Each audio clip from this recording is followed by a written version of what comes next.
जी दोस्तों, आज हम आपको वेलकम करते हैं सदर रावलपिंडी में। सदर रावलपिंडी का ये गुंजानाबाद इलाका, और यहाँ पे हम खड़े हैं जनाब गखड़ प्लाजे के ऊपर। ये गखड़ प्लाजे की अगर हिस्ट्री देखी जाए तो ये जनाब पहले एक बार जलाया या जल चुका, उसके बाद ये नया तामीर हुआ। और आजकल इसकी ख़ास बात ये है कि यहाँ पे अंडरग्राउंड बेसमेंट में टोटली पार्किंग बनी हुई है।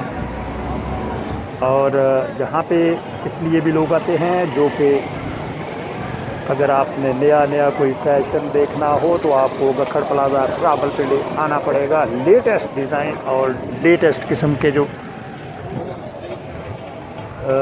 मॉडर्न किस्म के जो डिज़ाइन और लिबास आपको इसी प्लाजा में मिलते हैं। और